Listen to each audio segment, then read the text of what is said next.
মা দুর্গা কিন্তু 4টা বাহনের উপরে আসে। আপনাদের কারো জানা আছে কি জানেন না? নিশ্চয় জানেন। কি? একটা ঘটক মানে মা ঘোড়ার উপরে আসে, জোরে বলুন হানা না। কোন বছর মা দেখবেন নৌকাতে আসে, জোরে বলুন হানা না। আচ্ছা এবার বলি, কোন বছর মা দেখবেন দোলাতে আসে, না কি বলছেন? তার মানে কি পালকিতে। আর কোন বছর মা হাতির ওপরে আসে। আচ্ছা বলুন তো এই বছর কিসে আসছে আর কিসে যাচ্ছে? হ্যাঁ হ্যাঁ হ্যাঁ, আপনারা অনেকেই জানেন কিন্তু অনেকেই জানে না, তাদেরকে জানিয়ে দিই। তাহলে বলছে দোলাই যদি মা আসে তাহলে বলছে দুলিয়ে দিয়ে চলে যায়। তার মানে কি?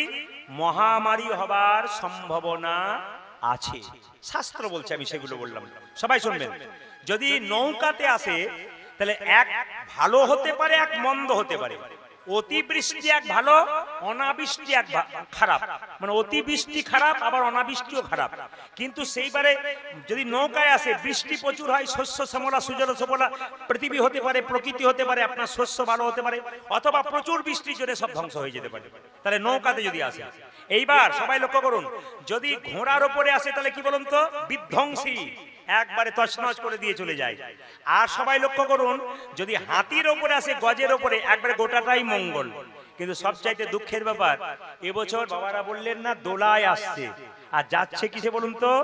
ঘোড়াতে যাচ্ছে। তাহলে একদিকে মহামারী আর একদিকে তছনছ। কিন্তু এটা শাস্ত্র বলছে, কিন্তু মায়ের যে আরেক নাম দুর্গা, তিনি যে দুর্গতি নাশিনী, যদি সেগুলো হবে তাহলে তার নাম দুর্গতি নাশিনী কেন হবে গো? যতই ঘোড়াতে আসুক আর যাতে আসুক, মা যে মঙ্গলময়ী, আমরা যে তার সন্তান। যদি মাকে আমরা অবাধ্য, আমরা যদি মায়ের ওপর অকথ্য ব্যবহার করি, তখনই মা কিন্তু আমাদের দুলিয়ে দিয়ে চলে যায়। তবে চান্সটা বেশি হয়। কেন বলুন তো? আপনারা সবাই লক্ষ্য করুন, চন্দ্রকোনা রোডে আপনাদের মা দুর্গা পুজো হচ্ছে, প্যান্ডেল পর্যন্ত হচ্ছে কোথাও কোথাও। কিছু মনে করবেন না, প্রত্যেকটি মেদিনীপুরের বহু বহু জায়গাতে খুব ভদ্রতার সঙ্গে পুজো হয়। আমাদেরও বিভিন্ন জায়গায় ভদ্রতার সঙ্গে পুজো হয়, কিন্তু কোন কোন জায়গাতে অসভ্যের মতো পুজো হয়। কিরকম বলে রাখি, দেখবেন মা দুর্গা প্যান্ডেল করেছে চায়ের কপটি দিয়ে, কিংবা দেখবেন চায়ের গ্লাস দিয়ে, জলের গ্লাস দিয়ে হচ্ছে। আবার কোন কোন জায়গায় থিম দেখিয়ে ফার্স্ট হবার জন্য আবার দেখবেন মাছের আঁশ দিয়ে পর্যন্ত প্যান্ডেল হচ্ছে। মানে এগুলো আমরা ঠিক অধঃপতনের দিকে যাচ্ছি কিনা আপনারা একটু বিচার করে দেখবেন। আমি গত বছর মা দুর্গা পুজোয় গান করেছিলাম আপনাদের মেদিনীপুরে। তো মেদিনীপুর থেকে গান করে আমি একটা জায়গার নাম করব না, যেহেতু ক্যামেরা হচ্ছে। আমি যাচ্ছি মেদিনীপুরে, একটা জায়গাতে দেখলাম যে থিম করেছে যে শিব ঠাকুর চেপে আছে স্কুটির ওপরে, আর মা দুর্গা তার পেছনে হাত দিয়ে বসে আছে। আপনারা হাসছেন, কিন্তু এটা লজ্জার ব্যাপার। একটা অন্য ধর্মের মানুষ আমার সামনে দাঁড়িয়ে বলছে, আপনি প্রদীপ বাবু না? বলে হ্যাঁ। কি দেখছেন? বললাম থিম দেখলাম। থিম দেখছেন, কিন্তু আমার মাথাতে ঢুকছে না। আমি তো আপনার জাতের নই, আপনার ধর্মের নই। কিন্তু আমার এটা প্রশ্ন, আপনি লোককে একটু বোঝাবেন। কি বোঝাবেন? আপনি আমাকে বলে দিন যে বাবা শিব কবে স্কুটি চালিয়েছিল, আর মা দুর্গা তার পেছনে কখন চেপেছিল। বিশ্বাস করবেন, লজ্জাতে সেদিন মাথাটা আমার নিচু হয়ে গেছিল। এই লজ্জা আমার নয়, এ লজ্জা প্রত্যেকটি হিন্দু জাতির। তাই আমি বলবো, আপনারা দুর্গা পুজো করবেন, এমন কোন অসভ্যতা করবেন না যাতে অন্য জাতির মানুষ তেরা চোখে আমাদের দিকে তাকায়। করছেনটা কি? বারবার আমি বলে এলাম আপনাদের সামনে। কতগুলো শর্ত আপনাদের দিয়ে যায়, আপনারা মাথায় রাখবেন।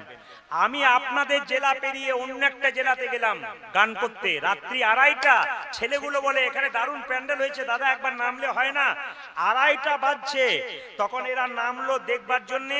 আমি এক পাশে দাঁড়িয়ে রইলাম, সবকিছু দূর থেকে দেখলাম, কিন্তু লজ্জায় আমার মাথাটা নিচু হয়ে গেল। প্যান্ডেলের পেছনে কাতারে কাতারে 18-20 বছরের মেয়ে আর 18-20 বছরের ছেলেগুলো প্যান্ট শার্ট পরে, হাতে মদের বোতল, সিগারেট হাতে নিয়ে, 4টা-5টা ছেলে, 3টে-4টা মেয়ে। ছেলেগুলোর পিঠে একবার মারছে, ছেলেরা মেয়েদের পিঠে একবার মারছে, নোংরামি করছে। আমি তখন মনে মনে ভাবলাম, বেহায়া বাবাগুলো আর বেহায়া মাগুলো রাত্রিবেলায় ওই মেয়েগুলোকে, ছেলেগুলোকে ছেড়ে দিয়ে আমাদের দুর্গা মন্দিরটাকে অপবিত্র করার চেষ্টা করছে। আমি সেই সমস্ত বেহায়া বাবার, বেহায়া মাগুলোকে বলবো, আপনারা এমন করে ছেলে মেয়েদের ছেড়ে দেবেন না। আর আপনাদের কাছে প্রদীপ পালের করজোড়ে নিবেদন রইল, আগামী দুর্গা পুজোতে প্রত্যেকটি বাবাকে বলে রাখবো, ছোট মেয়ে হোক, আপনার বড় মেয়ে হোক, ছেলে হোক ছোট, আপনি সঙ্গে করে মণ্ডপে নিয়ে যাবেন, সঙ্গে করে বাড়ি আনবেন। অনেককে বলবেন আমার তো মেয়ে অ্যাডাল্ট হয়ে গেছে, আমি এখন ছেড়ে দিতে পারি। আপনি তো দেখলেন আমার প্রমাণ কি চলছে, চারিদিকে কি নোংরামি চলছে। আপনি নিজে কলঙ্ক নেবেন। সরকার এত চেষ্টা করছে, সুন্দর প্রশাসন দিচ্ছে, প্রশাসনের কর্মকর্তারা, পুলিশ যারা আছেন তারা নিজেদের সংসারে পুজো পাঠ না করে আমাদের জন্য পাশে দাঁড়িয়ে আছে।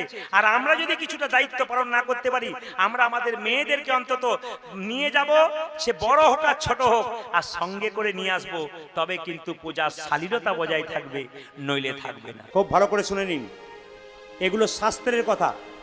আকাশের চাঁদের দিকে সেই দিন কেউ তাকালে তার মাথাতে কলঙ্ক হবে, একদিনের জন্য হবে।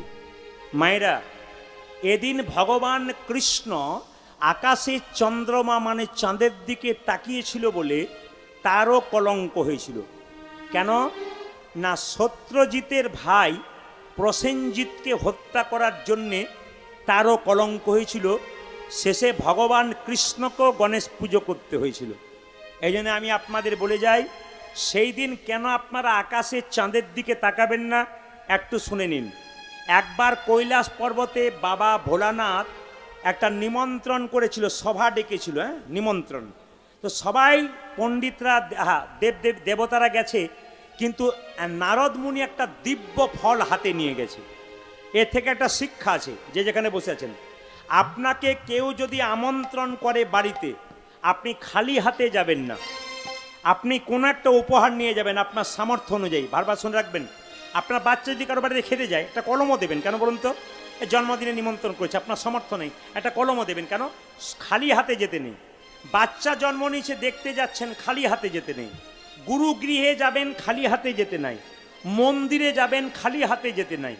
হরিসভাতে আসবেন, খালি হাতে আসতে নেই, কিছু নিয়ে আসতে হয়।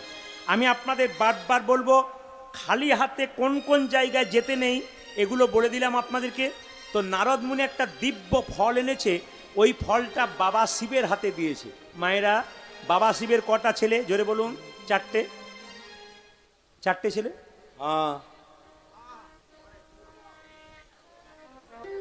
দুটো? আমি যখন চারটে বললাম, দুই চারজন কি ভক্তি ভরে বলছে চারটে, তাহলে উনি জানেন বোধহয় চারটে হয় বোধহয়। না না, আমি মাঝে মাঝে ভুল বলে নেবো, ঠিক করে নেবেন। কটা ছেলে মায়েরা? দুটো।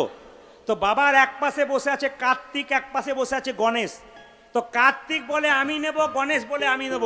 যারা বাবা হয়েছেন, আপনার দুটো ছেলে যদি থাকে, একটা ফলকে নিয়ে কারাকারি করে, বাবা কি করবে? বলবে অর্ধেক করে ভাগ করে নে, কারণ বাবা তো সব ছেলে সমান। বাবা ভোলানাথ বলছে এই দিব্য ফলটা কাজ কর, এই দুজনে ভাগ করে নে। বলছে না, কার্তিক বলে না আমি গোটা নেবো, আর গণেশ বলছে আমার তো পেট মোটা, আমার তো হবে না, আমার গোটাই চাই। এখন দুজনে ঝগড়া করছে, কোনো উপায় নেই। বাবা কিন্তু ফলটা ছাড়ছে না ভোলানাথ। কেন? ও জানে যাকে ছাড়বো সে নিয়ে ফেলবে, কি দরকার আছে? চুপচাপ বসে আছে। গণেশ কিন্তু রাগে গড়গড় গড়গড় গড়গড় করছে। কিছুক্ষণ পরে সভা যখন ভেঙে গেল, তখন একমাত্র বসেছিল দুজন, আকাশের চাঁদ চন্দ্রমা, আর ছিল কে জানেন? ব্রহ্মা, মানে আমাদের গণেশ চন্দ্রের দাদু। সে তখন বলল আমি বিচার করে দিই। বলে কি বিচার? না, এই ফলটা সেই পাবে এদের মধ্যে যে বড়। মায়েরা বলুন তো, কার্তিক বড় না গণেশ বড়? কি শুনে এসছেন এতদিন? কার্তিক বড় নাকি গণেশ বড়? কেউ বলছে কার্তিক, কেউ বলছে মানে আবার দুই চারজন আছে কার্তিক গণেশ, কার্তিক গণেশ। সে ভোটের সময় হয় না, কিছু কিছু লোক আছে দুপক্ষেই মুড়ি খায়, কাকে যে ভোট দেয় কেউ জানে না, সেরকম আর কি হয় না, দুপক্ষেই বেটা মুড়ি খাচ্ছে। এ কাকে যে ভোট দেবে অন্তর্যামী ছাড়া কেউ জানে না। তো মায়েরা দু চারজন বলছে, কিন্তু শুনে রাখুন, কার্তিক বড়, গণেশ ছোট। যদি কেউ মনে করেন না, তা নয়, কার্তিক কিন্তু বড়। এখন কার্তিককে ফলটা দিয়ে দিয়েছে, আর গণেশ খালি ওই দাদুর কাছে যাচ্ছে, আর মানে নাতিতে যেমন হয় আর কি, দেখবেন রাগে কর। এখন যখন এরকম করছে, তখন সঙ্গে সঙ্গে চন্দ্রমা মানে চন্দ্র হেসে ফেলেছে, আর গণেশ যে অভিশাপ দিয়েছে, তুমি আমাকে দেখে হাসলে, অভিশাপ দিলাম, আকাশের চন্দ্র তুমি আকাশে উদিত হবে, তুমি মলিন হয়ে যাবে, আর তোমাকে যেই দেখবে তারই কলঙ্ক হবে, আজ থেকে অভিশাপ দিলাম। এখন গণেশের অভিশাপ পেয়ে গেল আকাশের চন্দ্র, যার কাছেই যাই সে মুখ ফিরিয়ে নেয়। ইন্দ্রদেবের কাছে গেল, ইন্দ্রদেব মাথা নিচু করে বসে আছে, গণেশ চন্দ্রমা বলছে কি ব্যাপার মাথা নিচু করে বসে আছো কেন? বলে তোমার মুখ দেখবো না, দেখলেই তো কলঙ্ক হবে। আচ্ছা ব্রহ্মা যে তার পাশে বসছিল তখন, তার কাছে কি বলছে, ব্রহ্মা তাহলে কি করবো? এ কি তুমি আমার দিকে তাকাচ্ছ না কেন? বলছে ওই তো গণেশ অভিশাপ দিয়ে দিয়েছে তোমাকে, যে তোমাকে যে দেখবে তারই কলঙ্ক হবে, কি দরকার আছে তাকাবো না তোমার দিকে। এখন সবাই যখন মুখ ফিরিয়ে নিচ্ছে তখন আমাদের যিনি ব্রহ্মা তিনি বললেন এক কাজ করো। বলে কি? যে তোমাকে অভিশাপ দিয়েছে তুমি তার কাছে যাও। বলে কার কাছে? গণেশের কাছে। গণেশকে স্তুতি করলো, গণেশ খুব খুশি হয়ে গেল। আর গণেশ যখন খুশি হয়ে গেল তখন বলো বলো তুমি কি চাও? বলছো তুমি 365 দিন তোমাকে দেখলে কলঙ্কিত হবে না, তবে 1 মাস 2 মাস 3 মাস কদিন তুমি আকাশে থাকতে চাও তোমাকে দেখলে কলঙ্কিত হবে। সঙ্গে সঙ্গে বললো না, আমি এতদিন কলঙ্কিত হয়ে থাকতে চাই না, আমাকে দেখলে লোক কলঙ্কিত হবে সেভাবেই থাকতে চায় না। তখন গণেশজি বললো তাহলে এক কাজ করো, বছরে তোমার একটা দিন রইল গণেশ চতুর্থী, গণেশ পুজো, সেই দিন কিন্তু আকাশের চাঁদের দিকে কেউ তাকালে তার কলঙ্ক অবশ্যই হবে। শাস্ত্র বলছে, আমি বলি নাই।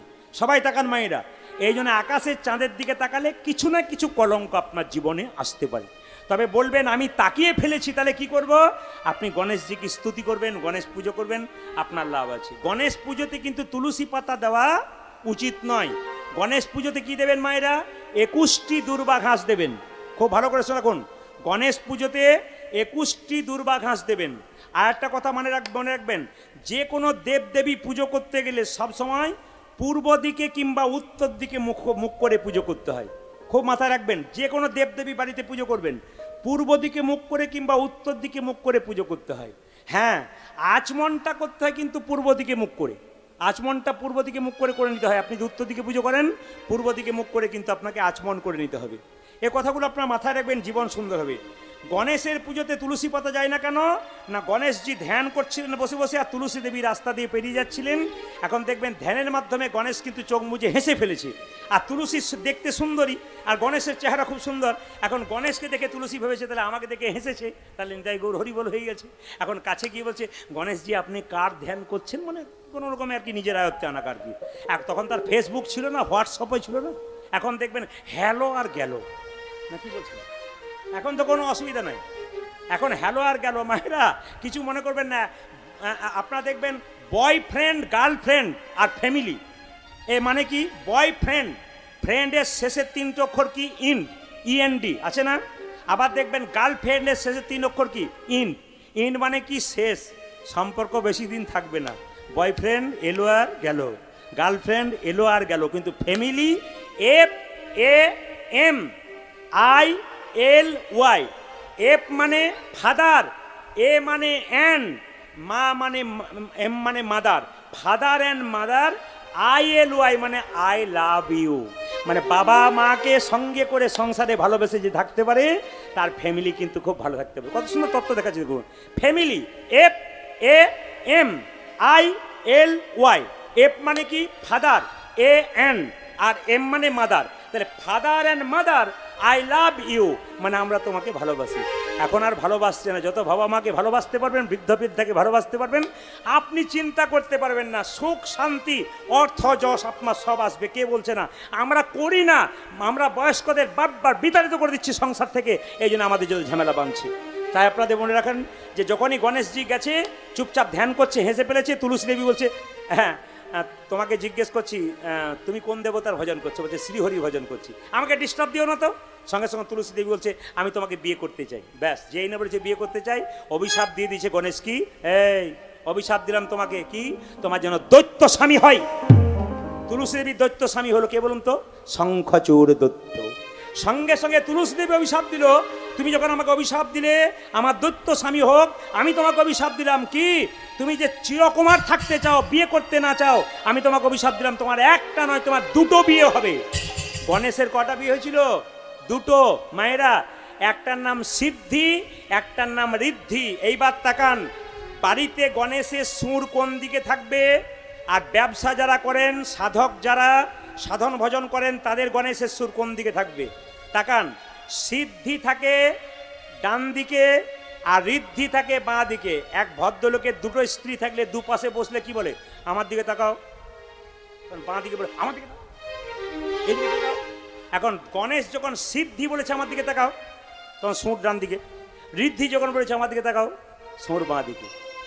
ঋদ্ধিকে প্রতিষ্ঠা করতে গেলে সংসারে শান্তি প্রতিষ্ঠা হবে। এই জন্য মায়েরা আপনারা বাঁ দিকে গণেশের যে সুর, সেই সুরাওলা গণেশ, কিন্তু বাঁ দিকে সুরাওলা গণেশ আপনার বাড়িতে রাখবেন। আর ব্যবসা যারা করছেন তার ডান দিকে সুরাওলা গণেশ অবশ্যই রাখবেন। এ কথা কিন্তু মাথায় রাখতে হবে। এবার গণেশের পুজোতে তুলসী পুজো পাতা লাগে না, এই জন্যে তুলসী অভিশাপ দিয়ে দিল যে তোমার একটা বেশি দুটো বিয়ে হবে, এই জন্য কিন্তু তুলসী পাতা কাজে লাগে না। একটা কথা বলে কি, কৌশিকী মায়ের পুজোয় কিন্তু শোল মাছ লাগে, এখানে লাগে না। তারাপীঠ যদি আপনারা যান, তারাপীঠ মায়ের মন্দিরে শোল মাছ প্রধান। শোল মাছ না দিলে মা কিন্তু প্রসাদ গ্রহণ করে না। প্রশ্ন করবেন বাবারা অনেকে যে শোল মাছ কেন পুজোতে দেওয়া হয়। একটু দেখুন, কৌশিকী মায়ের পুজোতে সব জায়গায় নয়, তারাপীঠে গেলে দেখবেন শোল মাছ দেওয়া হয়। কেন দেওয়া হয় মা? শুনে রাখুন, জয় দত্ত নামে একজন সওদাগর ব্যবসা করতে করতে, তারাপীঠটার আগের নাম ছিল চণ্ডীপুর, ওটা তারাপীঠ নাম ছিল না, আগে ছিল চণ্ডীপুর। ওই সওদা মানে ব্যবসা করতে করতে ছেলে বাবা দুজন মিলে, আরও অনেকে মিলে সেখানে ব্যবসা করতে গিয়ে রাত্রিবেলায় থেকে গিয়েছিল। ওটার নাম ছিল চণ্ডীপুর তারাপীঠটা। তো অন্ধকারে ছেলে যেতে যেতে সাপে কাটে, আর সাপে কাটা পড়ে ছেলে মারা গেল। বাবা জয় দত্ত খুব কাঁদছে, ছেলে মারা গেল। ছেলের অন্ত্যেষ্টিক্রিয়া মানে পারলৌকিক ক্রিয়া সম্পন্ন করতে গেলে একটু মাছ খেতে হয় তখনকার দিনে। মাছ কোথায় পাবে? একজন মাছ ধরে এনেছে, পুকুরে গিয়ে যখন মাছটাকে কেটে ধুতে গেছে যে পুকুরে, হঠাৎ মাছটা কিন্তু জোড়া লেগে আবার জীবিত হয়ে গেছে। এটা কিন্তু একটা অলৌকিক কাহিনী সেখানকার। তারাপীঠে গেলে আপনারা শুনতে পাবেন। তারাপীঠ আমার সামনেই, তবুও আমার বাড়ি থেকে 90 কিলোমিটার দূরে তারাপীঠ। কিন্তু সেই তারাপীঠে আমি গিয়েছিলাম, এবং সবচাইতে আশ্চর্যের ব্যাপার, আপনাদের আশীর্বাদে সব জায়গাতে সম্মান করে, ভালোবাসে। আমরা একবার দলবল মিলে সবাই গিয়েছিলাম, তো ওনারা একবার ফার্স্ট লাইনে আমাকে ডেকে মালা টালা দিয়ে মাকে পুজো করিয়ে প্রণাম করিয়ে, তারপর প্রচুর লোক দাঁড়িয়ে আছে। আমার না না, এটা আমার শোভা পাই না। ওনারা বললেন না, আপনার সময়ের দাম আছে, আপনাকে আমরা যত পান্ডা আছি সবাই মিলে মায়ের গলায় মালা দিয়ে আপনাকে পুজো করাবো। পুজো করালেন। এখানেও দেখলাম, এখানে একটা মন্দির আছে মায়ের, সেখানে একজন ব্রাহ্মণ পুরোহিত আছেন, এখানকার ছেলেরা আছেন, খুব ভালো ছেলে, কমিটির ছেলেরা, বাইরের যারা ভক্ত আছেন, গ্রামেরও যারা আছেন, খুব অতীব ভালো, অতীব ভদ্র। তারা সবাই মিলে সেই ঠাকুর আমাকে বললেন একটা মালা দিন। আমি মায়ের গলায় মালা দিলাম, মাকে একটু পুষ্প দিলাম। একটা কথা আপনাদের বলে যাই, ওই জয় দত্তের ছেলে যখন মারা গেল, তখন মায়েরা শোল মাছটা কেটে জেনে জলে ধুতে গেছে, জীবিত হয়ে গেছে। জয় দত্তের মনে প্রশ্ন জাগলো, এই পুকুরে শোল মাছ যদি, কাটা শোল মাছ গোটা হয়ে জীবিত হয়ে লাফায়, তাহলে আমার ছেলে বাঁচতে পারে না কি করে? ছেলেকে নিয়ে গেল, নিয়ে গিয়ে যখন জলে ডুবিয়ে দিয়েছে, ছেলে আবার বেঁচে গেছে। শোল মাছ তখন থেকে প্রখ্যাত। কোথায় না, তারাপীঠে যদি আপনারা যান। আমি আপনাদের সবাইকে বলে রাখি যে ভগবান, আচ্ছা রাধাষ্টমী আসছে কয়েকদিন পরে, নাকি মা? যদি বলুন হ্যাঁ না। এই রাধাষ্টমীর দিনে অনেকে প্রশ্ন করে কি কি করব কি না। আমি আপনাদের বলবো, একাদশীতে যা যা করেন রাধাষ্টমীতে তাই তাই করবেন। একাদশীতে যে প্রসাদ গ্রহণ করেন আপনার রাধাষ্টমীতে তাই করবেন। যেমনভাবে পালন করেন সেভাবে পালন করবেন, একই নিয়ম পালন করবেন। যারা জন্মাষ্টমী পালন করেছেন তারা কিন্তু রাধাষ্টমী পালন করবেনই কিন্তু, কারণ রাধাষ্টমী না করলে কিন্তু জন্মাষ্টমী বেকার হয়ে যাবে। বারবার বলবো, তবে বলে রাখি, যারা সমর্থবান, যাদের শরীর ভালো আছে, সুস্থ আছে, তারা নির্জলা করতে পারেন। আর যারা শরীরে একটু অসুবিধা আছে, ওষুধ টষুধ খান, বয়স্ক মানুষ থাকতে পারেন না, তারা ফল দুধ টুধ খাবেন। আর যারা ধরুন একবারে খুব রোগী, খুব কষ্ট পান, বৃদ্ধ হয়ে গেছেন, তারা নিরামিষ খাবার খাবেন, তবু কিন্তু রাধাষ্টমীর দিনটা পালন করবেন। তো মায়েরা, রাধাষ্টমীর কথা একটু আপনাদের বলে যাই, যে দেখবেন দুজন ভক্ত ছিল, কলাবতী এবং তার স্বামী, দুজন মিলে ভগবানের ভজনা করেছিল, ভগবানকে পেয়েছিল জামাই রূপে। আসলে জানেন, কলাবতী বলে মেয়েটি 3 বোন ছিল, একটা মৈনাক, একটা হচ্ছে কি, একটা সুনয়না। তো মৈনাক হচ্ছে মায়েরা, মৈনাকের সঙ্গে বিয়ে হলো কার না, হিমাচল পর্বতে। তাদের ধরুন একটা মেয়ে হলো, তার নাম কি বলুন তো, পার্বতী। মায়েরা, যে দুর্গা পার্বতী। জামাই কে হলো ভোলানাথ। আর সুনয়নার বিয়ে হলো মিথিলার রাজা জনকের সঙ্গে, তার একটি মেয়ে হলো, তার নাম কি সীতা, তার জামাইকে হলো রাম। হ্যাঁ, এখন কলাবতী মনে মনে ভাবছে যে সুচন্দ্র রাজা, কলাবতীর স্বামীর নাম সুচন্দ্র রাজা। তো কলাবতী মনে মনে ভাবছে যে আমার বোন দুজনেই দুটো ভালো মেয়ে পেলো, দুটো জামাই পেয়ে গেল। একজন সীতাকে পেলো, রামকে পেয়ে গেল, একজন পার্বতীকে পেয়ে গেল, শিবকে পেয়ে গেল জামাই রূপে। তা আমি ভালো মেয়ে চাই, জামাইও চাই। দুজনে মিলে ধ্যান করলেন। ভগবান বললেন কি চাও? বলছে আমরা সবাই ভগবানকে পুত্র রূপে চাই, আমরা ভগবানকে জামাই রূপে চাই। এমন একটা মেয়ে আমাদেরকে যাও, যে মেয়েটার জন্ম দিয়ে একটা ভালো জামাই পেতে পারি। শ্রেষ্ঠ কন্যা দিতে হবে, তার শ্রেষ্ঠ জামাই দিতে হবে। শ্রেষ্ঠ কন্যাকে রাধারানী, আর শ্রেষ্ঠ জামাইকে ভগবান শ্রীকৃষ্ণ। সবার কাছে নিবেদন রইল, এই সুচন্দ্র রাজা এবং কলাবতী, এরা দুজনে দাপরে হয়ে গেল কি, বৃষভানু রাজা আর তার স্ত্রীর নাম কি, যেটা বলুন কৃত্তিদা। আচ্ছা মায়েরা, কিছু মনে করবেন না, এই রাধারানীর জন্ম কিন্তু গর্ভ থেকে হয় নাই। হ্যাঁ, রাধারানীর মা কৃত্তিদা একদিন পুকুর ঘাটে স্নান করতে গেছে সখীদের সঙ্গে, দেখতে পাচ্ছে প্রচুর পদ্ম ফুল ফুটেছে, সব পদ্মগুলো খুব সুন্দর, 2-4 দিন পর আবার শুকিয়ে যাচ্ছে, একটা পদ্ম ফুল কিন্তু সতেজ। সখী দেখে বলো, সখী এক কাজ কর, ওই পদ্ম ফুলটা আমায় তুলে এনে দে। ওই পদ্ম ফুলটা তুলে এনেছে, আর দেখতে পেলো পদ্ম ফুলের ভেতরে একটা পোকা, আবার পোকাটা সুন্দর সোনার পোকা, বাড়ি নিয়ে গেল, একটা মেয়ের রূপ ধারণ করছে। যখন মেয়ের রূপ ধারণ করছে তখন তার স্ত্রী মানে আমাদের কৃত্তিদা বিশ্বকর্মাকে বললো, স্বামী চারদিকে প্রচার করে দাও, আমার বাচ্চা এসছে, ব্যাস কেউ আমাকে দেখতে আসবে না, আমার 10 মাস 10 দিন পর বাচ্চা প্রসব হয়ে যাবে, লোকে জানবে, কিন্তু প্রসব তো হবে না। ওই ফুলের মধ্যে যে ছোট্ট বাচ্চা পোকাটা রাধারানী রূপ ধারণ করছে মেয়ের। আস্তে আস্তে যখন 10 মাস 10 দিন হয়ে গেল, চারিদিকে প্রচার হয়ে গেল, রাধারানীর জন্ম হয়েছে। কিন্তু মা একটা শর্ত কি জানেন, রাধারানী শর্ত করেছে, আমি জীবনে জন্ম নেব কিন্তু চোখ খুলবো কাকে? কৃষ্ণকে দেখে, ভগবানকে দেখে, তার আগে চোখ খুলবো না। আমি আপনাদের সামনে নিবেদন রাখতে চাই, এর থেকে একটা শিক্ষা আছে। মানবকুলে জন্ম পেয়েছেন প্রত্যেকটি ছেলে মেয়ে, প্রত্যেকটি বাবাকে বলবো, সকালবেলায় ঘুম থেকে উঠে ভগবান শ্রীকৃষ্ণকে দর্শন করে, রাধারানীকে দর্শন করে, নিতাই গৌরকে দর্শন করে আপনারা ঘুম থেকে উঠুন, তার আগে নয়। যারা এখানে ছেলেরা কাজ করে, বিভিন্ন কাজ করে, ডিউটি করে, সবাইকে বলবো সকালবেলায় স্নান করে ভগবানকে প্রণাম করে কাজ করো, কাজ ভালো হবে। আমি অ্যাপেলো চেন্নাই চিকিৎসা করাতে গিয়েছিলাম, বিখ্যাত বিখ্যাত ডাক্তারের কাছে আমি গেছি, তো সব ডাক্তারের কাছে দেখলাম সকাল 7টার সময় তারা চলে আসছেন। জিজ্ঞেস করলাম সকাল 7টায়, বলে ভোর 4টের সময় উঠি, স্নান করি, তারপর পুজো পাঠ করি, তারপর আসি। ইংল্যান্ড আমেরিকা থেকে ফেরত ডাক্তারগুলো পর্যন্ত ভগবানের পুজো করছে, তারপর নিজের কাজ করছে, চিকিৎসা করছে। আমরা সামান্য মানুষ কাজ করছি, ভগবানের পুজো করুন, আশীর্বাদটাকে নিন না, কোনো অসুবিধা নেই, তার ইচ্ছাই করুন, তিনি আপনাকে লাভ দেবেন। ভক্ত হয়ে যান, আপনার ছেলেকে গর্ব করে পরে বলতে পারবেন, আমি ভক্ত হয়েছি, আমার ছেলেও ভক্ত হবে, আমার রক্ত তার শরীরে বইছে, আমি কৃষ্ণ ভক্ত সন্তানের বাবা হতে পারি। আচ্ছা, আপনাদের কাছে নিবেদন রইল, কীর্তন শুনতে সবাই এসছেন, কপালের দিকে আপনাদের তাকালাম, কিন্তু আমি আপনাদের অনেকেরই তিলক দেখতে পেলাম না। না না, তিলক দেখতে পেলাম না বলে যে খারাপ তা নয়, তিলক নিলেই যে ভক্ত হওয়া যায় তা নয়, আর মালা নিলেই যে ভক্ত হওয়া যায় তা নয়, আর গেরুয়া বস্ত্র পরলেই যে ভক্ত হওয়া যায় তা নয়। কেন বলুন তো? সাজ যদি পরবো আর ভেতরে খারাপ কাজ করব, ও সাজের কোনো দাম থাকবে না। আগে ভেতরটাকে সাজাতে হবে।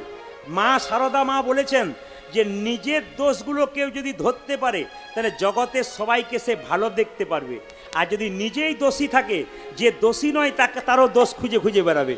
এই জন্য মায়েরা সবাই তাকান যে যেখানে বসে আছেন, তাহলে প্রশ্ন করবেন, প্রদীপবাবু তিলক কি নেব না, মালা কি নেব না? আপনারা নেবেন কেন? তিলক মালা হলো মাস্টার।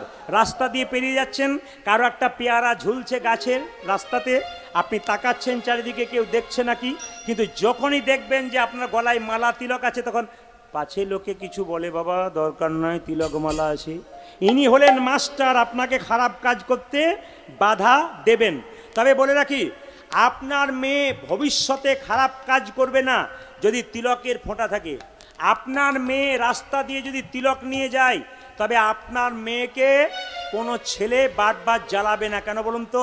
তিলক দেখেই বুঝবে এ তো মাথামুন্ড কিছু খাবে না, এর সঙ্গ করে কোনো লাভ নাই। মাথামুন্ড মানে বুঝতে পেরেছেন কি?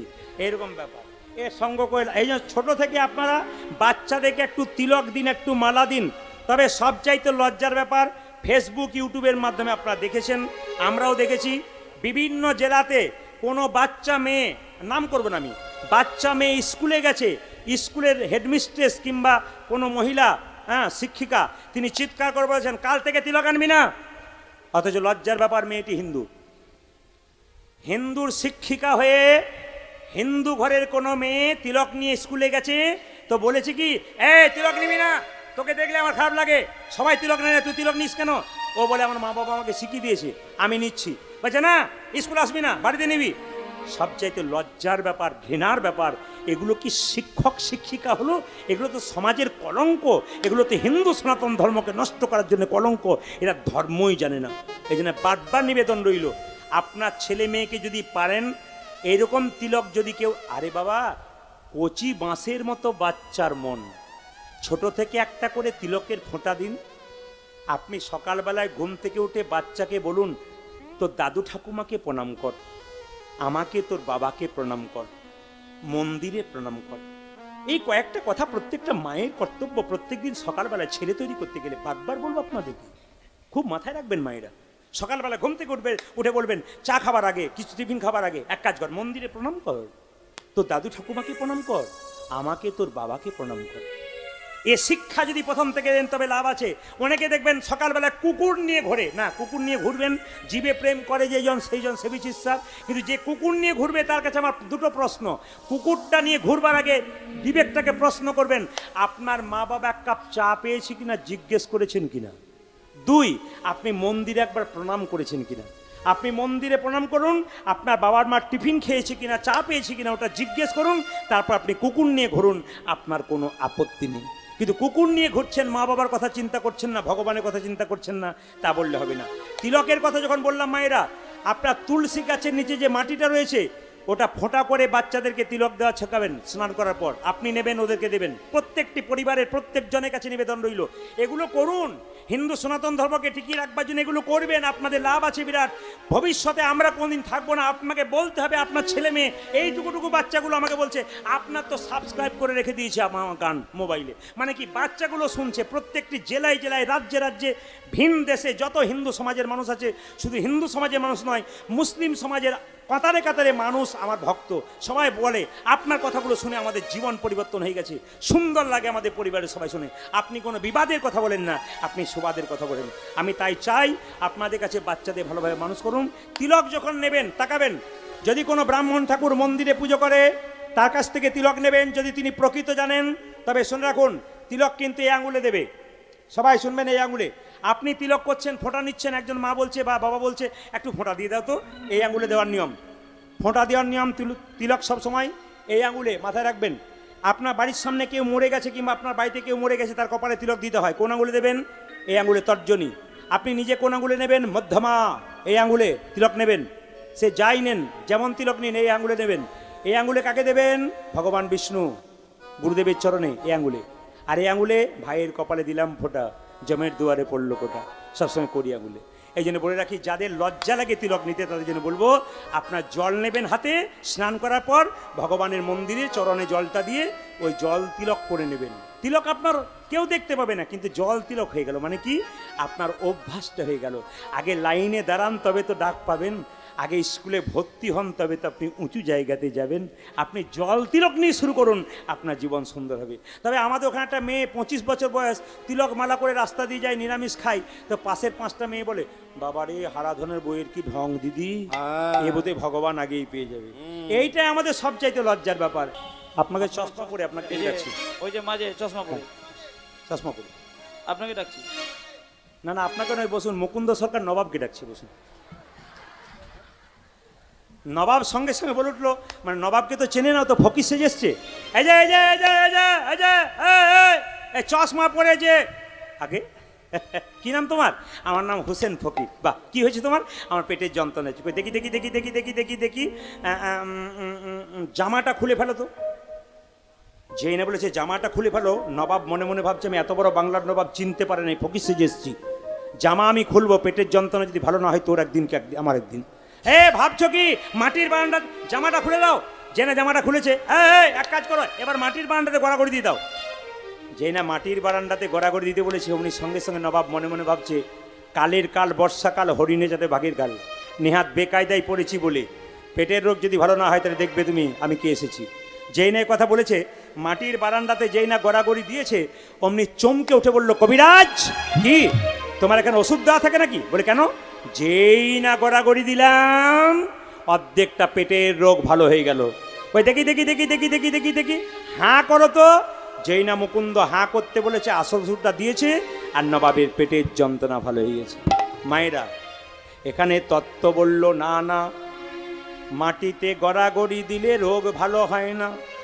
তবে যেখানে হরিনাম হয়, যেখানে ভগবানের মন্দির থাকে, যেখানে দেবতার মন্দির থাকে, কোনো ভক্ত বা ভক্তিমতী মা যদি একবার গড়াগড়ি দিতে পারে, তবে তার দেহ রোগ নয় ভবরোগ পর্যন্ত দূর হয়ে যেতে। মায়েরা, যারা রোগ ব্যাধিতে বারবার ভুগছেন, দাদা ভাইরা যারা রোগ ব্যাধিতে বারবার ভুগছেন, কষ্ট পাচ্ছেন সংসারে, হরিনাম যেখানে হবে সেখানে বারবার গড়াগড়ি দিন, দেখবেন আপনার লাভ আছে। আমাদের সমাজে সবচাইতে লজ্জার ব্যাপার কি বলুন তো, একটু MA-BA পাস করলে আর হরিনামও শোনে না, হাতও তোলে না। কিন্তু অন্যান্য ধর্মীয় মানুষদের দেখবেন, যত উচ্চ জায়গায় যাক না কেন, ধর্মের জায়গা কিন্তু পাকা থাকে। মনমোহন সিং যখন প্রধানমন্ত্রী ছিলেন তখন তিনি মাথার পাগড়িটা কি খুলেছিলেন? তিনি প্রধানমন্ত্রী হতে পারেন, কিন্তু মা বাবা তাকে বলে দিয়েছে তোমার ধর্মটাকে তোমার নষ্ট করা চলবে না, ধর্ম তোমাকে ঠিক রাখতে হবে।